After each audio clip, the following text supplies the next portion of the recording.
right, welcome back to the third segment of Chapter 2 in Organizational Behavior. So you may recall in Chapter 1 I mentioned one of the favorite responses in management when we say, what should we do? It depends. What does it depend on? It depends on the situation and those in the situation. So now we're going to talk about ethics. Here you go. It depends. All right, so what is ethics?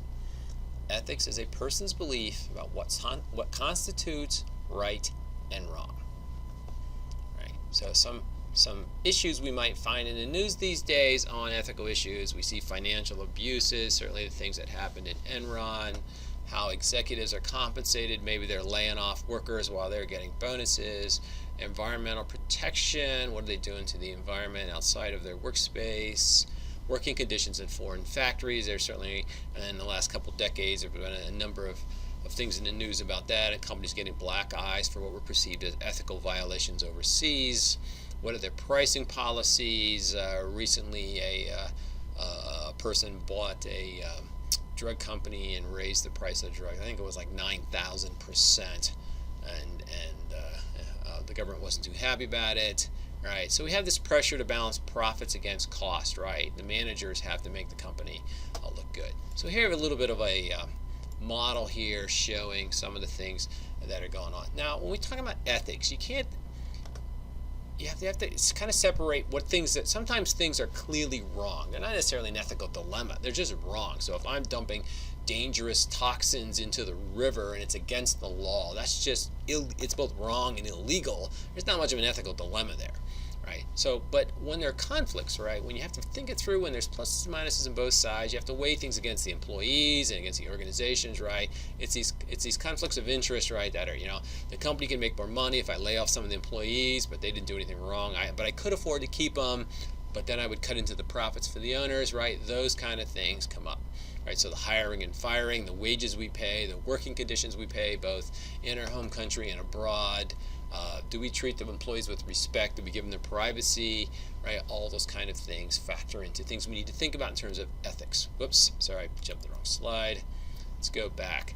So, ethical ambiguity. So ambiguities are things that are not so clear, and certainly in the world of ethics, this is where things come up. Like advertising. We all know advertising is somewhat, I think the term they use in advertising is puffery. Try our product, it's the best. Well, can you prove it's the best? No, but that's allowed in advertising, so puffery is considered okay. You can't make substantive claims, but a little bit of puffery is thought to be all right. Financial disclosure, right? There's some latitudes with how companies do their books and record their finances, right? So, did you do it properly? Did you really dot all the I's and cross all the T's? Did they accurately reflect what's going on, or is management trying to make themselves look good so they get their bonuses? How we order things and buy things, and are we paying our vendors on time? How are we shipping things? Bargaining negotiations, are we telling people the truth? Are we being honest and forthright? After it's all over, would they agree they got a fair deal, right? Businesses' relationships with other businesses, are we taking unfair advantage of them because we think we can? They're having a problem and we're going to use that as leverage on them.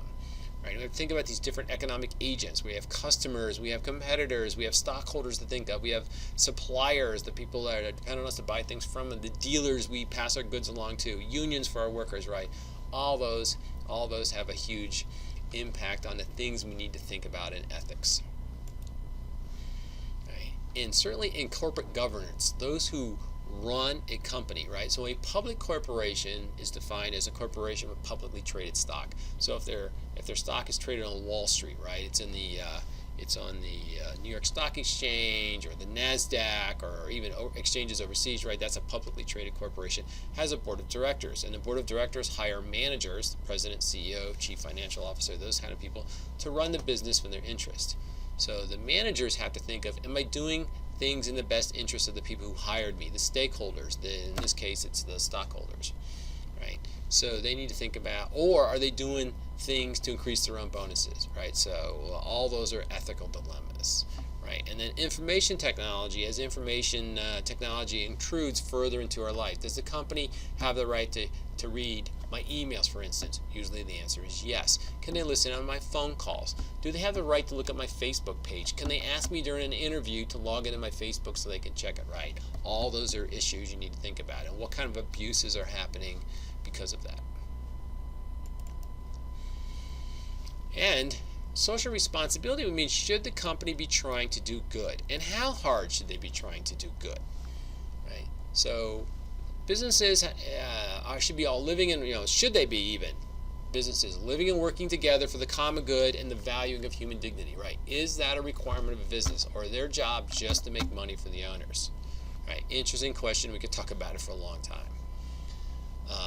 The thought is, and I agree with this, that this works best. Social responsibility works best when it's integrated into the firm's culture, right? We're here to do good, we're here to do well, and by doing well financially, we can do good, right? We don't do anybody any good if we're giving away all our stuff. We don't make any money. We have to close the organization down. Everybody loses its job, right? So by being an efficient and effective company, right, by doing the right things in the right way, right, then we have some resources from which we can do good. We can give people jobs. We can pay taxes, and those taxes go to pay for the local schools and roads, right?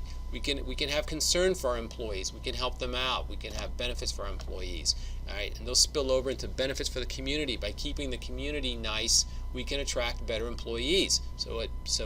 It's to our advantage to be good neighbors and to be good community members. Same thing with the environment. By taking care of the environment around us, right, it makes the place a nicer place to live, which makes it nicer to employees, which means they're less likely to leave, and we want to hire skilled people. They're more likely to come here, right? And all of this can lead to higher profits and higher talent acquisition, right? That's what we're really after. So turns out being well behaved, having social responsibility, being a good neighbor can actually have you lead to higher profits, not lower profits. It's kind of like when you think of a company with a high quality product. Sometimes we associate high quality with high price, but actually the high quality products are the ones that survive the most, they survive the longest, so they often, almost always, become the most profitable products, right? So high quality is related to high profits, not low profits, right? And so generally, and from an individual standpoint, people have what's known as a psychological contract with their organization. In their mind, they have an agreement, right? So contributions from the individual. If I have a certain amount of effort, it'll lead to a certain amount of pay. If I have a certain amount of ability, I'm the chief financial officer, and I'm really, really good at finance, it leads to a certain job security, right? If I have a loyalty for you, I work here for a long time, I get certain benefits like more vacation days. Skills, if I pile on the job skills and learn to do more new things, it leads to career opportunities, right? And so forth. The more time I work here, the more status, I have lots of competencies, leads to promotion, right? And when people think that hasn't been, with people I mean the employees, when they feel that hasn't been honored, right, they feel the psychological contract has been broken and they've been done a slight from the organization. That affects their morale, that affects their output, it affects their overall job, not just their job security, but their desire to keep that job. They might be tempted to move on, right? So as a manager, you need to understand that, and you need to understand how people view the contract. And it doesn't not so matter your point of view, it's their point of view, right? Perception is reality, so it's how they view the psychological contract. All right, this concludes Chapter 2 in Organizational Behavior.